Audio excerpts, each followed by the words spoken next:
Hi friends, One D&D is set to come out soon, and as many of you know, it's not a new addition to Dungeons & Dragons.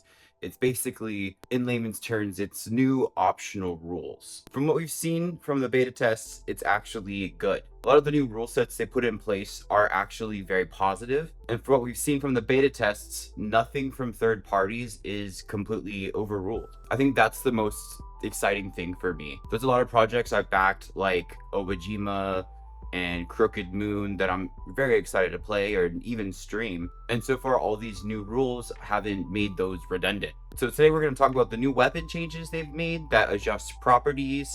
Some of the actual weapons have changed themselves, and they've also done a lot of changes to a lot of the tags. And they've also created a new passive ability that goes with every weapon, depending on what class you are, you could use them, called Weapon Mastery. Reading the beta tests and then knowing D&D, it's kind of hard to see what's new unless it's like put in front of you and shown you specifically.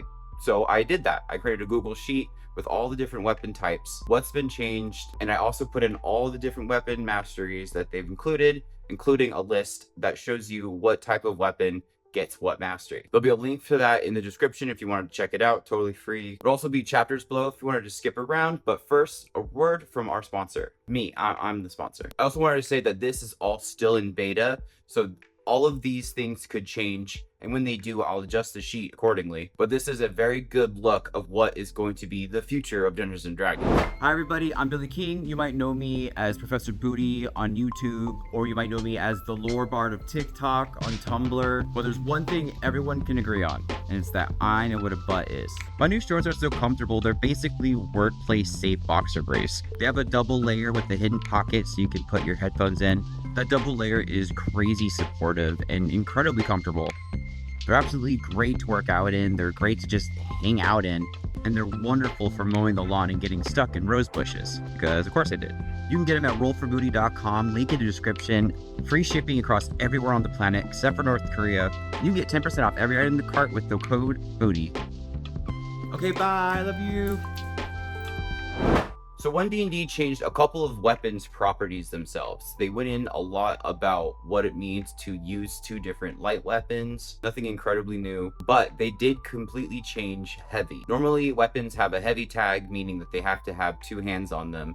And originally, creatures that were smaller, like gnomes and halflings, were not able to use heavy items without getting disadvantaged. They totally took that out. Now everyone can use heavy weaponry as long as their strength is over 13, or they would then have that disadvantage. I really like this, mostly because longbows are heavy and you wouldn't able to use a longbow as a gnome, and I thought that was kind of silly. So now anyone with a strength over 13 can use a heavy weapon. They still have longbows listed as heavy, but the 13 strength rule does only specifically work for melee weapons. So you don't need a 13 strength to be a gnome sniper. The other property they changed was throwing. Throwing weapons now don't need to be pulled out and equipped. You can throw a weapon that's been stowed a part of the attack action itself. In regular 5e, there was a fighting style throwing that let you do this. Now, if it's that type of weapon, you can just yank it out of its sleeve and chuck it at somebody.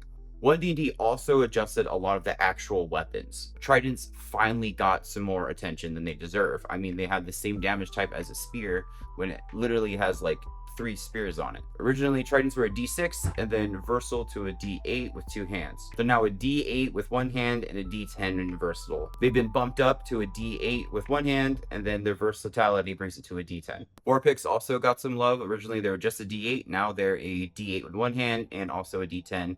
Getting the versatility tag on those now as well. They also added pistols and muskets to the whole equipment list, still only being allowed if the DM says that they are valid in their time period. Lances also got some love. Originally they were a D12, and if you weren't mounted, you had disadvantage. Now they're a D10, and if you're not mounted, you have to use it with 2 hands. You can use it one-handed if you're mounted. That way you can use a shield while you're on your horse. Nets got a whole overhaul. Originally, you just needed to hit it once with something that's slashing.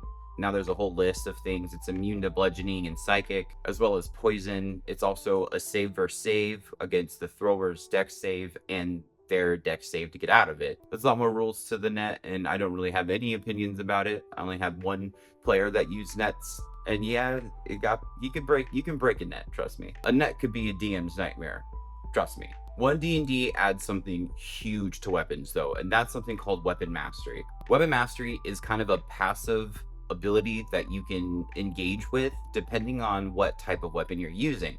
Now, only specific classes can use Weapon Masteries. They're all going to be listed on the leveling chart so you can see how many weapons that you can actually train in.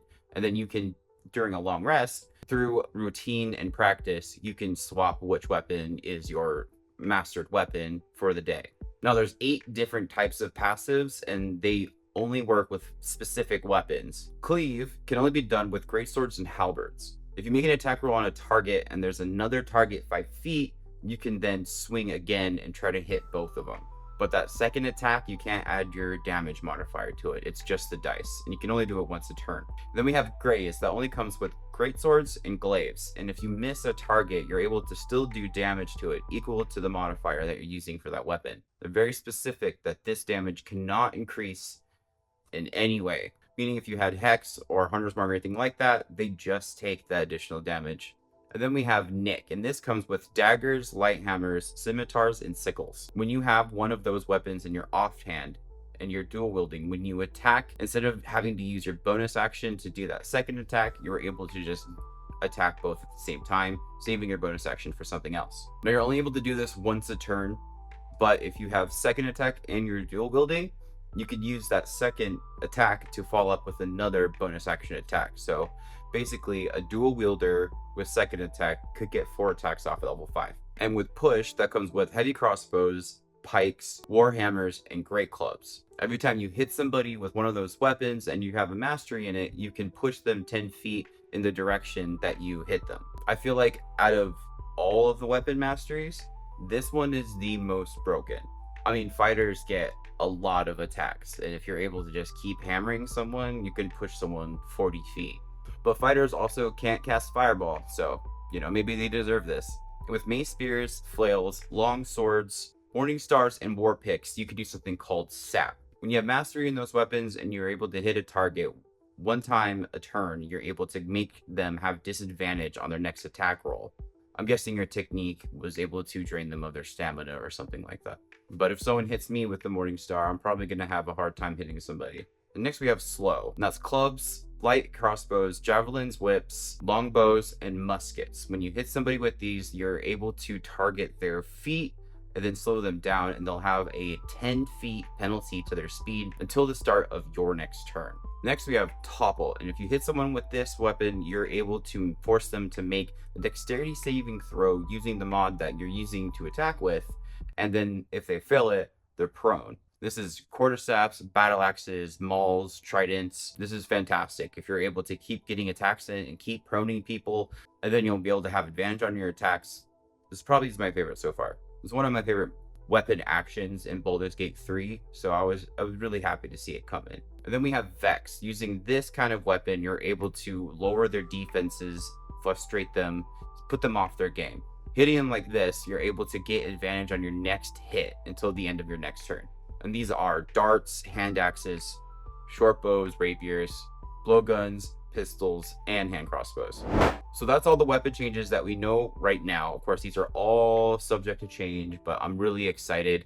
I feel like a lot of this is Baldur's Gate 3 inspired. It's hard not to feel that way. I mean, a lot of them even share the same name, but honestly, they're probably all weapon skills from 3.5 that I don't remember. And Baldur's Gate 3 actually used old D&D stuff, I'm sure I'll be corrected in the comments.